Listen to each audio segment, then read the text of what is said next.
Hello everyone, welcome back. एक बार स्वागत है आपके अपने यूट्यूब चैनल आरएमबी सर पर। आज तक हम आपको विद कॉन्फिडेंस ट्रिक्स और कॉन्सेप्ट के साथ सारी वीडियोस लेकर आए हैं। आज भी हम आपको वही कॉन्सेप्ट और ट्रिक के साथ वीडियो लेकर आए हैं, क्योंकि इस वीडियो में आपका टॉपिक रहेगा वह क्या रहेगा बेकारक जिन पर किसी चालक का प्रतिरोध निर्भर करता है। जो नेक्स्ट वन है, जो हमने हेडिंग लिखी, वो आपको अच्छे से क्लियर करेगी कि वाकई में हेडिंग आपको क्या बताना चाहती है या किस चीज का व्याख्यान करेगी। प्रतिरोधकता या विशिष्ट प्रतिरोध रोहो, ये बहुत ज्यादा इंपॉर्टेंट है, ये मोस्ट इंपॉर्टेंट में से एक है। तो इसलिए क्या है, आप इसको ध्यान से लास्ट तक देखिएगा और आपको तो पता है कि हमें क्या करना है, 95 प्लस मार्क्स लाना है। इस बार क्लास 10 के साइंस को फोड़ना है, तो हम हमारे साथ बने रहिएगा, वीडियो के एंड तक रहिएगा। देखिए, इसमें जो हम ज्ञात करेंगे वो हम आपको पहले बता देते हैं। इसमें जो ज्ञात होगा वह होगा रोहो बराबर रामलाल, रोहो बराबर रामलाल। अब जो राम का हम एम हटा दें, राम का क्या हटा दें, सिर्फ एम हटा दें, तो इसको याद कैसे रखेंगे, रोहो बराबर रामलाल। ये हमें ज्ञात करके लाना है। क्या लाना है, रोहो बराबर रामलाल। क्लियर हुआ। अब इसमें आप एक चीज देखें कि जो मेन है प्रतिरोध, क्या है, जो मेन हमारा है प्रतिरोध आर है। तो इससे पहले तो आप प्रतिरोध पढ़ चुके हैं। ए क्या है, ए क्षेत्रफल है। एल क्या है, एल लंबाई है। क्लियर हुआ। आर क्या है, आर प्रतिरोध है। प्रतिरोध का अच्छे से आपको पढ़ा चुके हैं, इसका मात्रक भी आपको बता चुके हैं, ओम होता है। और प्रतिरोध माने क्या होता है, रुकावट होती है, किसी धारा के मार्ग में रुकावट, या हम कहीं जा रहे हैं उसमें ब्रेकर पड़ गया, वो रुकावट। प्रतिरोध का मतलब क्या होता है, रुकावट होता है। ए का मतलब क्षेत्रफल, एल का मतलब क्या, लंबाई। अब जो नई चीज है वो हमारे लिए रोह है, जो नई चीज है वो रोह है। तो इसको ड्राइव करेंगे किस तरह से, और लास्ट तक आपको क्लियर हो जाएगा कि रोह वाकई में वास्तव में है क्या। क्लियर। तो देखिए, इसको ड्राइव पूरे व्याख्यान करने से पहले हम आपको पहले शॉर्ट में समझाएंगे, और बहुत ही बेहतरीन कॉन्सेप्ट से अगर आपने वो शॉर्ट में समझ लिया, फिर आप इसका व्याख्यान ड्राइव अपने आप कर सकते हैं। इसको अपने आप ज्ञात कर सकते हैं, कोई भी आपके लिए टफ नहीं होगा। जैसे हमने आपको बताया था कि ये मान लिया क्या है, रोड है। क्या है, हमारे पास रोड है। क्लियर। हम यहां से चलना स्टार्ट करेंगे, 1 2 3। कितने ब्रेकर, कितने ब्रेकर हमारे पास, 3 ब्रेकर हैं। और हम यहां तक आएंगे, 3 ब्रेकर हैं, यहां तक आएंगे। अब क्या करें, एक रोड हमारे पास ये है, एक। तो यहां से चलिए थोड़ी सी बड़ी कर देते हैं। इसमें क्या है, इसमें है 2 ब्रेकर। कितने ब्रेकर, इसमें 2 ब्रेकर। एक रोड और बनाते हैं, इसमें कितने ब्रेकर, इसमें सिर्फ हैं 1 ब्रेकर। क्या है, 1 ब्रेकर। अब आप क्या है, आप बाबू हैं। आप कौन है, आप हैं बाबू। और इधर वाली कौन है आपकी, वो धनिया पुदीना। तो अब बाबू जो है धनिया पुदीना से मिलने जा रहे हैं। ब्रेकर है 3। तो यहां से यहां तक जो आपको लंबाई दिख रही है वो ज्यादा है नहीं, तो ज्यादा लंबाई में ज्यादा ब्रेकर पड़ रहे हैं, ज्यादा लंबाई में ज्यादा ब्रेकर पड़ रहे हैं। तो ज्यादा लंबाई में कितने, 3 ब्रेकर पड़ रहे हैं। तो रुकावट आपको कितनी, 3 बार होगी, मतलब रुकावट अधिक होगी। अब आप क्या है, आप बाबू हैं, आपका धनिया पुदीना यहाँ है, आपकी धनिया पुदीना आया, यहाँ से यहाँ तक लंबाई कितनी है, ऊपर वाले की अपेक्षाकृत नीचे वाले की लंबाई कम है। तो लंबाई कम, ब्रेकर कम, तो इसका मतलब क्या, रुकावट आपको कम होगी। अब क्या है, तीसरे पोर्शन में भी वही है, यहाँ पर लंबाई और कम है, ब्रेकर सिर्फ 1 है, रुकावट 1 है। तो आपको मिलने में और भी रुकावट कम होगी, सिर्फ ब्रेकर 1 बढ़ रहा है। तो आपने एक चीज देखा होगा कि जितनी अधिक लंबाई उतनी अधिक रुकावट, और रुकावट का मतलब प्रतिरोध। तो हम कह सकते हैं कि जितनी अधिक लंबाई उतनी अधिक रुकावट। क्लियर हुआ। जितनी अधिक लंबाई उतनी अधिक रुकावट। तो पहला आपका जो हो जाएगा वह क्या होगी, पहली समीकरण हो जाएगी, जितनी अधिक लंबाई उतनी अधिक रुकावट। मतलब आर प्रोपोर्शनल, आर समानुपाती डायरेक्ट एल के हो जाएगा, आर समानुपाती एल के हो जाएगा। क्लियर हुआ। आर समानुपाती एल के मतलब जितनी अधिक लंबाई उतना अधिक प्रतिरोध। ये है समीकरण 1। क्या है, ये है समीकरण 1। अब हम बात करते हैं दूसरे समीकरण की। तो दूसरे समीकरण में क्या होगा, अगर इसको हम तार के माध्यम से समझाएं तो क्या, तार तो यही तो हो जाएगा। देखिए,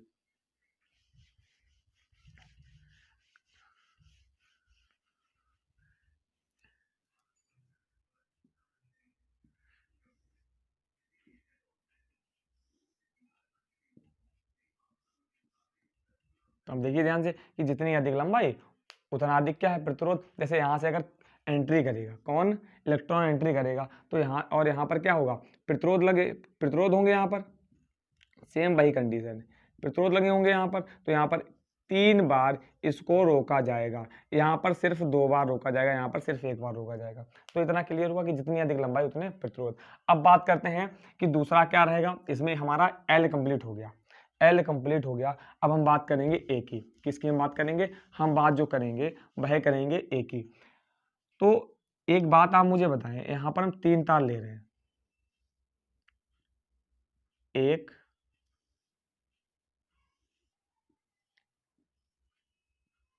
2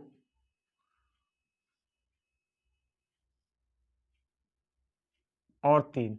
मान लिया एक आप आर्मी मैन है, क्या है, आर्मी मैन है, और आपको कोनी के बल चलना है, कोनी के बल आपको चलना है इस तरह से झुक के। अब आप बताएं कि आपको निकलने में, सबसे अधिक निकलने में किसमें आसानी रहेगी, आपको निकलने में किसमें आसानी रहेगी। तो आपका तुरंत जवाब आएगा कि भैया इसमें हमें आसानी रहेगी, क्योंकि ये क्या है, बड़ा है। इसमें हमें दिक्कत होगी क्योंकि हमारी हो सकता पीठ भी लग जाए, हो सकता सर भी लग जाए। इसके अपेक्षा कर इसमें थोड़ा आराम रहेगा कि इसमें हो सकता सिर्फ पीठ लगे सर ना लगे, या सिर्फ सर लगे पीठ ना लगे, पर इसमें ना ही सर लगेगा ना ही पीठ लगेगी, और आराम से आप निकल जाएंगे, आराम से आप निकल जाएंगे। तो सबसे अधिक रुकावट किसमें आ रही, सबसे अधिक रुकावट आ रही है आपको इसमें, उससे कम रुकावट किसमें आ रही है आपको इसमें, और सबसे कम जो रुकावट आ रही वो आ रही इसमें। परंतु एक चीज आप बताएं कि क्षेत्रफल, क्षेत्रफल सबसे कम किसका है, इसका है, यह रुकावट आर आर आर प्रतिरोध। इससे अधिक क्षेत्रफल किसका है, इससे अधिक क्षेत्रफल इसका है, और जो सबसे अधिक क्षेत्रफल है वह इसका है। तो आप यहाँ पर एक चीज देखें कि अधिक क्षेत्रफल रुकावट कम, उससे कम क्षेत्रफल उससे अधिक रुकावट, सबसे कम क्षेत्रफल सबसे अधिक रुकावट। तो हम डायरेक्ट बोल सकते हैं कि क्षेत्रफल जितना कम होगा रुकावट उतनी अधिक होगी, क्षेत्रफल जितना अधिक होगा रुकावट उतनी कम होगी। तो ये क्या है, हमारा उल्टा होता है। तो इस तरह इसको कैसे लिखते हैं कि जो हमारा आर है वो व्युत्क्रमानुपाती है 1/L के। इसका मतलब होता है कि आर अधिक तो ए कम, आर अधिक तो ए कम, और ए अधिक तो आर कम। क्लियर हुआ। तो यहां से 2 समीकरण से हम आपको अच्छे से क्लियर हो गया होगा, सिर्फ समीकरण 2 से आपको ये अच्छे से क्लियर हो गया होगा। चलिए इसको थोड़ा नीचे बढ़ा के लिखते हैं, 1/A। क्लियर हुआ इतना, चलिए इसको रफ कर दें। अब देखिए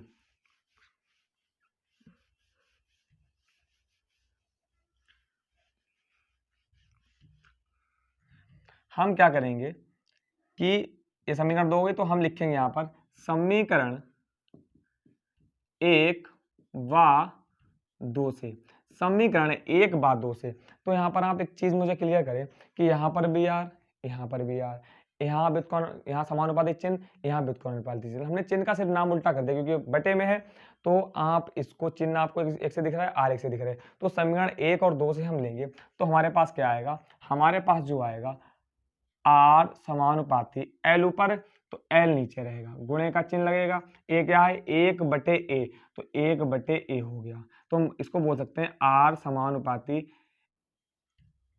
L/A। आई होप आपको यहाँ तक इतना बहुत अच्छे से क्लियर हुआ होगा, यहाँ तक आपको बहुत बढ़िया से क्लियर हुआ होगा, समझ आया कि यहाँ पर क्या है, इतना निकल के आया। और हमने आपको कल बताया था अगर हम ये क्या समानुपाती या व्युत्क्रमानुपाती का चिन्ह हटाते हैं तो 2 चीजें बढ़ती हैं, एक तो बढ़ता है आपका बराबर का चिन्ह, और एक तो ये हो गया, और दूसरा बढ़ता है कांस्टेंट। क्या बढ़ता है, कांस्टेंट, या हम बोल सकते हैं नियतांक। तो आर बराबर क्या हो जाएगा, हमारे पास क्या रो रो हटाया हमने, क्या बढ़ाया, बराबर का चिन्ह बढ़ा। अब कांस्टेंट क्या बढ़ेगा, कांस्टेंट सॉरी आर बराबर, अब यहाँ पर कांस्टेंट क्या बढ़ जाएगा, रो, तो रो L/A। ये हमारा प्रतिरोध का फॉर्मूला निकल के आ गया है कि कौन कौन से चालक पर निर्भर करता है, मतलब किस किस पर निर्भर करता है। क्लियर। और यहीं से अगर हम क्या निकालना चाहें, प्रतिरोध का फॉर्मूला निकालना चाहें, तो ए क्या हमारा गुणा, ए क्या है भाग में, तो गुणे में पहुंच जाएगा, और एल क्या है, गुणा में तो भाग में आ जाएगा, तो रोहो बराबर आर ए बटे एल हमारा आंसर, सॉरी हमारा सूत्र निकल आया, हमारा सूत्र निकल आया। आई होप आपको बहुत अच्छे से क्लियर हुआ होगा। अब देखिए जो आपकी बुक में दे रखा होता, इतना बस आपको 2 मिनट का है, अगर आपको उसको 2 बार रिवाइज करके देखेंगे तो आपको बिल्कुल हलवा हो जाएगा, बिल्कुल ईजी हो जाएगा। अब बात करते हैं कि आपकी किताब में कैसे दे रखा होगा। नंबर 1, कुछ नहीं करना आपको, सिर्फ नंबर 1, तार की लंबाई पर हेडिंग पड़ी होगी, तार की लंबाई पर, तार की क्या निर्भर करता है ना, तो तार की लंबाई पर, तो इसको हम कैसे लिखेंगे, तो इससे ही ज्ञात करेंगे क्या, इसको थोड़ा नीचे लिख लें।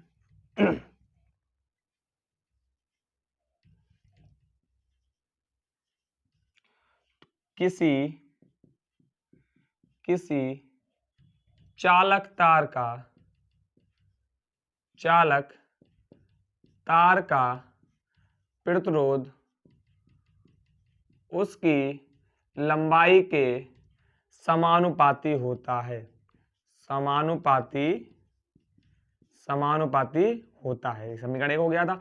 अब समीकरण 2 क्या है, इसमें क्या हो जाएगा कि किसी चालक तार का प्रतिरोध उसके क्षेत्रफल के व्युत्क्रमानुपाती होता है। नंबर 2 में क्या हो जाएगा, किसी चालक तार का प्रतिरोध उसकी, यहाँ पर क्षेत्रफल है, क्षेत्रफल के और बटे में है तो क्या हो जाएगा, व्युत्क्रमानुपाती होता है। तो यहाँ पर इसको हम लिख दें, थोड़ी स्पेस कम है, तो दूसरा नंबर क्या लिखेंगे, तार के क्षेत्रफल पर, तो क्या लिखेंगे हम इसके पर, इसमें किसी चालक तार का प्रतिरोध उसके क्षेत्रफल के व्युत्क्रमानुपाती होता है, आर व्युत्क्रमानुपाती 1/a, इतना हो गया। आई होप आपको बहुत अच्छे से क्लियर हुआ होगा, इसमें आपको किसी प्रकार का कोई भी डाउट नहीं रहा होगा। अब आर का तो आपको पता है मात्रक क्या होता है, आर का मात्रक मतलब प्रतिरोध का मात्रक ओम। अब हम रोह का मात्रक निकालेंगे, रोह का मतलब क्या है, प्रतिरोधकता या विशिष्ट प्रतिरोध। ध्यान से रखें, इसका नाम क्या है, रोह का प्रतिरोधकता या विशिष्ट प्रतिरोध, प्रतिरोधकता या विशिष्ट प्रतिरोध। अब हम मात्रक की बात करें, किसकी बात करेंगे, अगर हम मात्रक की बात करें तो मात्रक इससे ही निकालेंगे। आर का मात्रक क्या होता है, ओम। अब क्षेत्रफल का मात्रक क्या हो जाएगा, क्षेत्रफल लंबाई गुणा चौड़ाई। अब चौड़ाई की बात करें है तो एक प्रकार की लंबाई, तो मीटर गुणे मीटर क्या हो जाएगा, मीटर गुणे मीटर बटे, यहां पर क्या है लंबाई, तो लंबाई क्या है इधर मीटर हो जाएगा, तो 1 मीटर से 1 मीटर कैंसिल, हमारा जो आएगा वो आएगा ohm into metre, ohm into metre. ये आई होप आपको बहुत अच्छे से मात्रक भी क्लियर हुआ होगा, इसमें आपको 1% का भी डाउट नहीं होगा। चलिए हम चलते हैं, कुछ इसका न्यूमेरिकल लगवाते हैं, फिर आएंगे अपने नेक्स्ट टॉपिक के। क्वेश्चन लेने से पहले एक हम आपको टॉपिक थोड़ा सा और क्लियर करते हैं कि यहाँ पर हमने तार लिया था और तार लेने के बाद एक हमने सूत्र लिखा था, वह था आर समानुपाती 1/a। अब हमने आपने कहा था कि भैया जो आपने ए का मान निकाला था वो क्या निकाला था, लंबाई गुणा चौड़ाई, लंबाई गुणा चौड़ाई। क्लियर हुआ, हाँ एक तो लंबाई गुणा चौड़ाई भी ये हो सकता है, और ए का मान ये, अगर हम ये ले, ए का मतलब क्षेत्रफल है ना, तो यहाँ पर लंबाई गुणा चौड़ाई भी ले सकते हैं, ये लंबाई हो जाएगी, ये चौड़ाई हो जाएगी। हम इसकी बात करें, ये तो हमारे पास क्या है, एक वृत्त आकार का है, एक वृत्त का आकार का है, और वृत्त का क्षेत्रफल का फॉर्मूला क्या होता है, पाई आर स्क्वायर, क्या होता है, पाई आर स्क्वायर। अब आपके माइंड में तुरंत एक क्वेश्चन खड़ा होना चाहिए कि भैया यहाँ पर आपने पाई आर स्क्वायर रखा तो ओम प्रति मीटर उसका मात्रक नहीं होगा। आपने जैसे ही भैया पाई आर स्क्वायर रखा, ओम प्रति मीटर उसका आंसर नहीं आ सकता है, आपने गलत करवा दिया। नहीं मेरे भाई, आप देखिए ध्यान से कि पाई जो है इसका कोई मात्रक नहीं होता है, पाई का मात्रक कुछ भी नहीं होता है। आर इंटू आर, आर क्या है, आर है इसकी त्रिज्या, और अगर हम वृत्त की त्रिज्या निकालें यहाँ से यहाँ तक तो त्रिज्या बोलते हैं तो एक प्रकार की लंबाई ही, तो लंबाई इंटू लंबाई हो जाएगा, और एल क्या था हमारे पास, लंबाई था, तो इससे कट जाएगा, क्या रहा, एल रहा, और आर का मात्रक ओम था, तो ओम इंटू मीटर इसका भी आंसर हमारा आ जाएगा। तो इसलिए आप कोई डाउट में ना रहिएगा। इसके आर इंटू आर का मतलब क्या है, त्रिज्या इंटू त्रिज्या, त्रिज्या भी एक प्रकार की लंबाई होती है, आपका मात्रक वही निकल के आएगा। क्लियर हुआ, कोई डाउट तो नहीं, यदि कोई डाउट हो तो एक बार हमें कमेंट में जरूर से बताएं। अब देखिए क्वेश्चन हमारे पास क्या है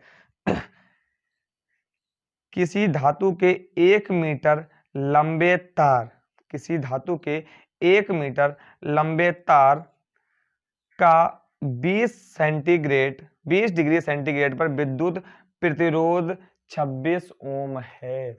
विद्युत प्रतिरोध मतलब आर जो है वो कितना है, वह 26 ओम है। कितना है, 26 ओम है। और उससे पहले कह रहे हैं कि तार कितना है, तार की लंबाई क्या है, तार की लंबाई 1 मीटर, तो इसकी लंबाई एल क्या है, एल हमारे पास है 1 मीटर। क्लियर हुआ इतना। फिर क्या कह रहे हैं यदि तार का व्यास 0.3 मिलीमीटर है, यदि तार का व्यास 0.3 मिलीमीटर है, मतलब व्यास की बात कर रहे हैं, और व्यास को इंग्लिश में बोलते हैं डायामीटर।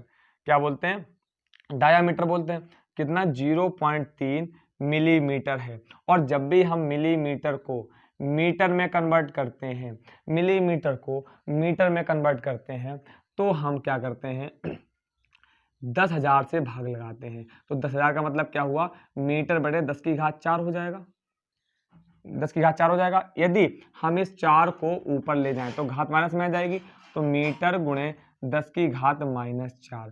तो हम किसी मिलीमीटर को अगर मीटर में कन्वर्ट करेंगे तो कितना हो जाएगा, 10 की घात -4 से हमें गुणा करनी पड़ेगी, 10 की घात -4 से हमें गुणा करनी पड़ेगी। तो यहाँ पर देखिए तो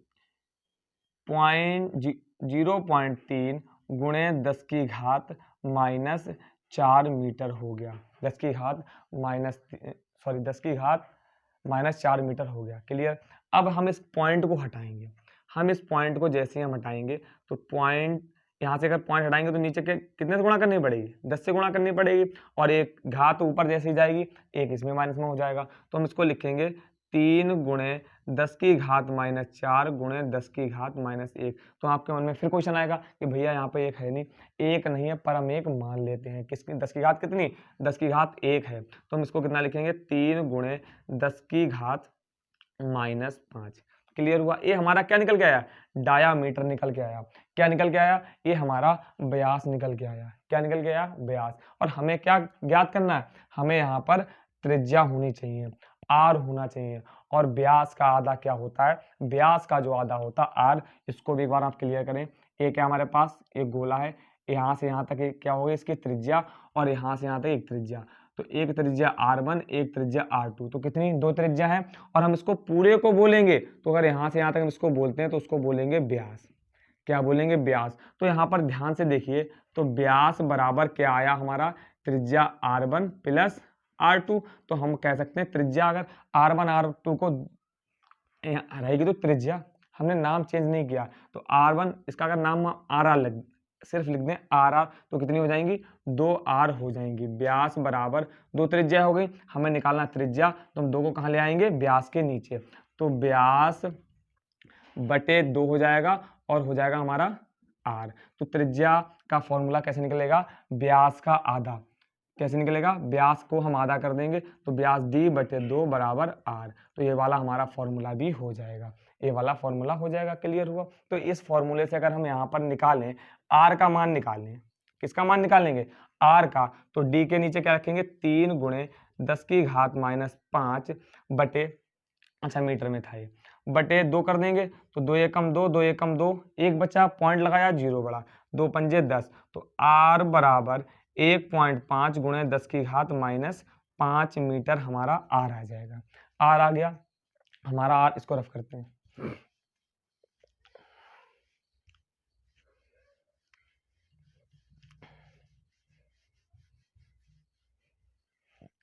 इतना क्लियर हुआ कि हमारा R का मान निकल आया।